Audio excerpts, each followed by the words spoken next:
I think we have the Prime Minister coming live. Let's go over live to the virtual global investor roundtable.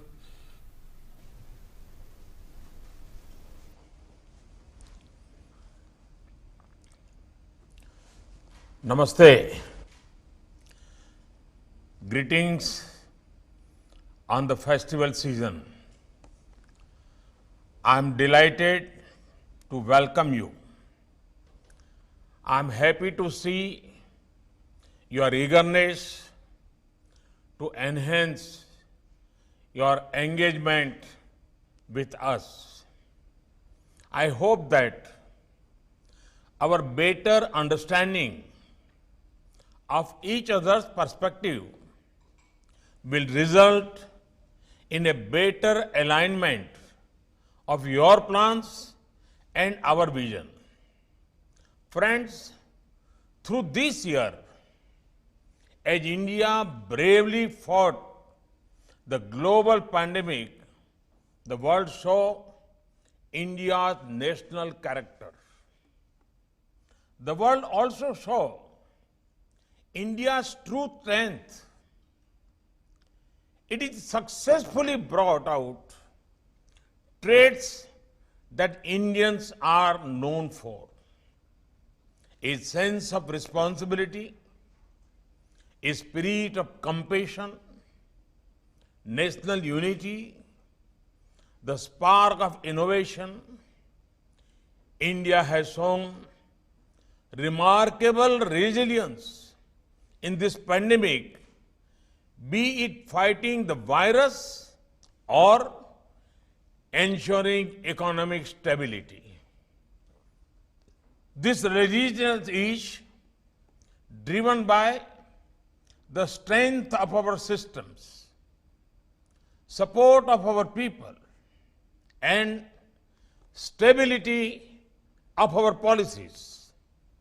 It is because of the strength of our systems that we could provide food grains to around 800 million people, money to 420 million people, and free cooking gas to around 80 million families.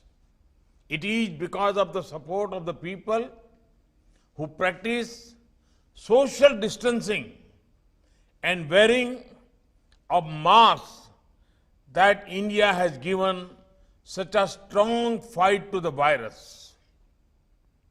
It is because of the stability of our policies that India has emerged as one of the world's preferred investment destinations. Friends, we are building a new India which is free of old practices. Today, India is changing and for the better.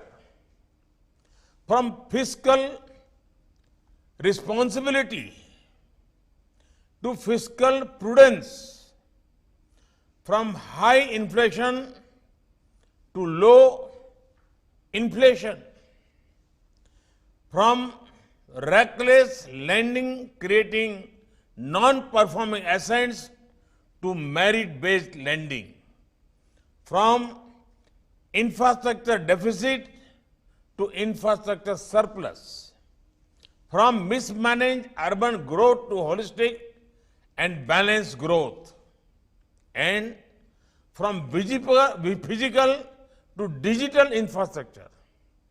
Friends, India's quest to become Atmanirbhar is not just a vision but a well-planned economic strategy. A strategy that aims to use the capabilities of our businesses and skills of our workers to make India into a global manufacturing powerhouse. A strategy that aims to use our strength in technology to become the global center for innovations. A strategy that aims to contribute to global development using our immense human resources and their talents. Friends, today investors are moving towards companies which have a high environmental, social and governance score. India already has systems and companies which rank high on this. India believes in following the path of growth with equal focus on ESG. Friends, India offers you democracy, demography, demand, as well as diversity, such as our diversity that you get multiple markets within one market. This comes with multiple pocket size and multiple preferences. This comes with multiple weathers and multiple levels of development. This diversity also comes with open minds and open markets in a democratic, inclusive and law-abiding system. Friends, I'm aware that I'm addressing some of the best financial brains, the ones who can convert new areas of innovation and growth into sustainable business propositions. At the same time, I'm conscious of your requirement to provide the funds in your trust the best and safest long-term returns. Therefore, friends, I would like to emphasize that our approach is of finding long-term and sustainable solutions for issues.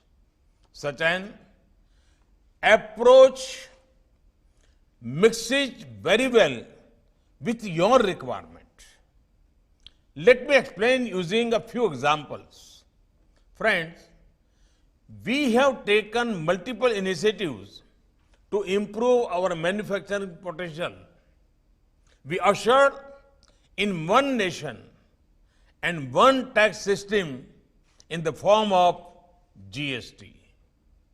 One of the lowest corporate tax rates and an added incentive for new manufacturing. Faceless regime for income tax assessment and appeal. A new labor laws regime balancing the welfare of workers and ease of doing business for the employers. Production-linked incentive schemes in specific sectors. An empowered institutional arrangement to handhold investors. Friends, we have an ambitious plan to invest $1.5 trillion under the National Infrastructure Pipeline. A pioneering multimodal connectivity infrastructure master plan is being finalized. India has embarked on a massive infrastructure building spree of highways, railways, metros, waterways, airports across the country. We are building millions of affordable houses for the new middle class. We want investment not just in big cities, but smaller cities and towns too. GIFT City in Gujarat is a good example of that. We are implementing mission mode schemes for development of such cities. Friends, just like our strategy for strengthening manufacturing base and for building world-class infrastructure, our strategy for financial sector has also been holistic. Some of the major steps undertaken by us include comprehensive banking sector reforms, strengthening of financial markets, unified authority for the international financial service centers, one of the most liberal FDI regime, a benign tax regime for foreign capital, suitable policy regime for investment vehicles like infrastructure investment trust and real estate investment trust, implementation of insolvency and bankruptcy code, financial empowerment through direct benefit transfer and fintech based payment system like RuPay cards and Beam UPI. Friends, initiatives around innovation and digital have always been at the center of government policies and reform. We have one of the largest number of startups and unicorns in the world. We are still growing very fast. The growth rate in 2019 translates into an average of 2 to 3 startups getting set up every day. Friends, our government has taken various steps to enable private enterprise to flourish. Strategic disinvestment and monetization of assets on a scale not been before. Historic decision to bring down our share in public sector undertakings to below 51%. Policy regime for private participation in new sectors like coal, space, atomic energy, railways, civil aviation, and defense. New public sector undertakings, policy for rationalized footprint of public sector. Friends, today, each sector in India is looking up manufacturing, infrastructure, technology, agriculture, finance, and even social sectors like health and education. Our recent reforms in agriculture open up new possibilities to partner with the farmers in India. With the help of technology and modern processing solutions, India will soon emerge as an agriculture export hub. National education policy allows setting up a foreign university campus here. National Digital Health Mission provides scope for fintechs. Friends, I am happy that global investor community has been showing confidence in our future. The last 5 months have seen a 13% rise in FDI inflows compared to last year. Your active participation in this roundtable increases the confidence even more. Friends, if you want returns with reliability, India is the place to be. If you want demand with democracy, India is the place to be. If you want stability with sustainability, India is the place to be. If you want growth with a green approach, India is the place to be. Friends, India's growth has the potential to catalyze global economic resurgence. Any achievements by India will have a multiplier impact on world's development and welfare. A strong and vibrant India can contribute to stabilization of the world economic order. We will do whatever it takes to make India the engine of global growth resurgence. There is an exciting period of progress ahead. I invite you to be a part of it. Thank you. Thank you very much. Thank you, sir, for sharing your vision for India.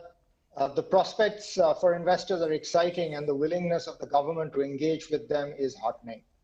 A special thank you to the investors who have participated in this meeting from all over the world, especially for their engagement and most importantly for the trust and faith they have placed in all of us through their investments in India.